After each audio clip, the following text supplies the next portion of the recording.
Hey, what's up, guys? So I would love to share with you on this video more about what it is to create a positive cash flow and how to track that and how to really develop that system.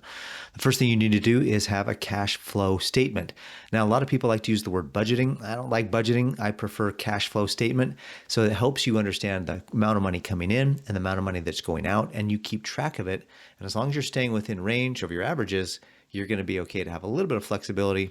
So I like that a little bit more than having a what you would traditionally think of as a budget. So what is a cash flow statement? How does it work? How do you develop one? How do you get one? We're going to talk about that in this video. So make sure you stay tuned to the end so you get the full explanation of why it's important for you to have a personal cash flow statement. My name is Cluff. I'm a former financial advisor turned financial coach, and I absolutely love helping people manage, protect, and grow their money. And I'd like to share with you one of the first things that I think that everybody should do with their money if they want to get their money in order. So the first thing to do is to create what I call a cash flow statement, a personal cash flow statement. Now, why do you need to have this? Now, this is going to tell you all the money that's coming in, whether it's a side hustle, whether it's a W-2 job, whether it's a business that you have, whether it's even if it's like investments that you have that are bringing in an income. You want to be able to have all of your income, everything that's flowing into your business. And I believe that every one of us should treat our home like a business, at least financially speaking. If you did, you would actually run it more efficiently, I think.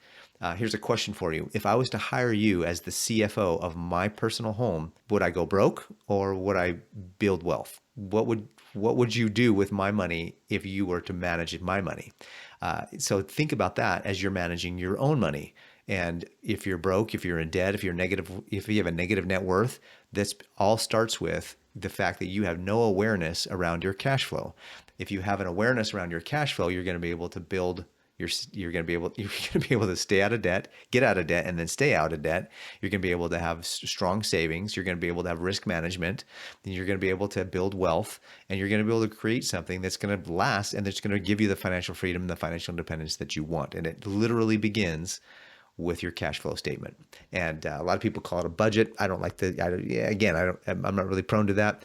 So what is your cash flow budget? Again, it's all of your income sources. So what's coming into the house, and how is it coming into the house? Is it coming in through you, through your spouse, through a side hustle, through a job, through business, through dividends and stock markets? Is it coming through real estate? What is everything that's flowing into the house?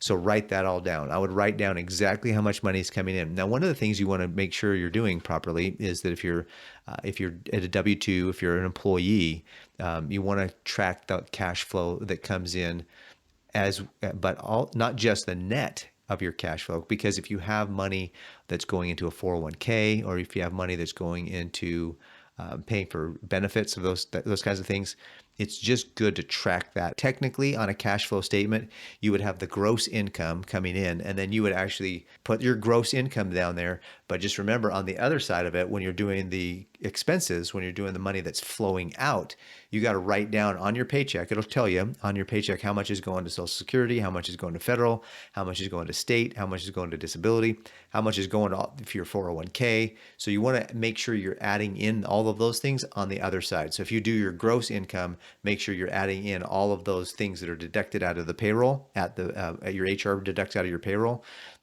Make sure you're adding those in over on the expenses side of things. So the first thing you want to do is write out all the sources of income. You have gross income. If you're going to do I feel like you should do it this way. If you're going to do gross income, just list every way that money comes in. Yours, your spouse's. If you have anybody else that's running anything on the side, write it all down.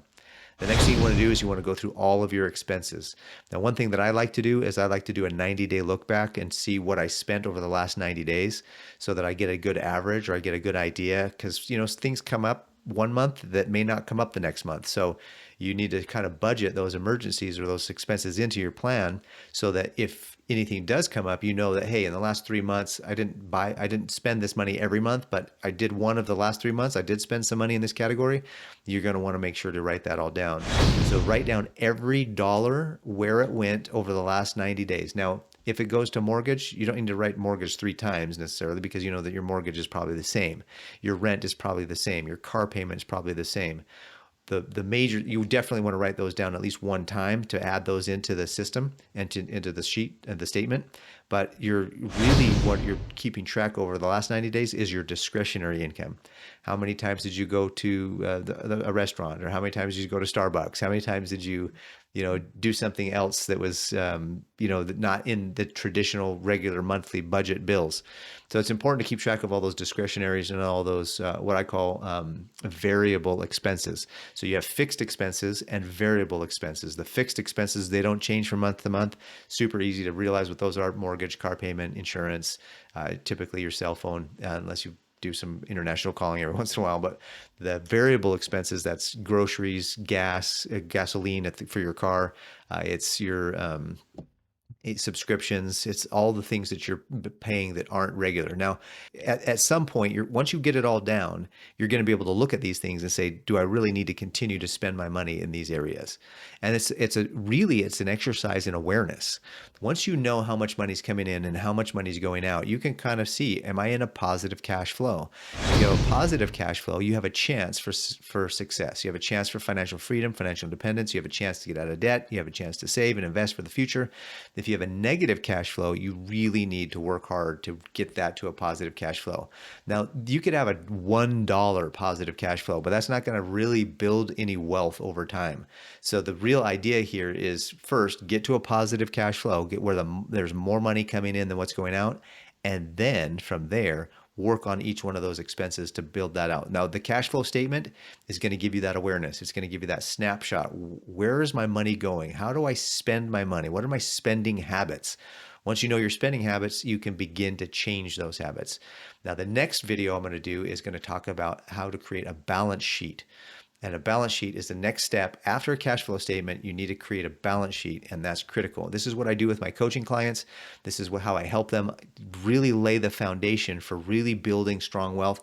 If you don't have an awareness of what you're actually doing, what your current habits are for spending and income, you're not going to have a chance. You really don't. So let's make sure that we know exactly where your money's going, exactly how much is coming in and from where, and then let's work to build that and make it better. Let's build your cash flow. Let's learn to live within your means and then build and grow your means. So make sure you comment in the comment below if you would like to know more about my coaching program. I have a free ebook that really goes through all of the details of how to really do this. And if you comment the word cash in the comments below, I will reply with a link to get my free ebook so that you can take that. My ebook, on average, I have people get about $300 a month in positive cash flow. And that's excellent. I've had people get $700, close to $1,000 a month in positive cash flow just going through the process that's in that ebook. I highly recommend you do it. Comment the word cash below and I'll get you the link for that ebook. Until the next video, make sure that you're turning your income into wealth.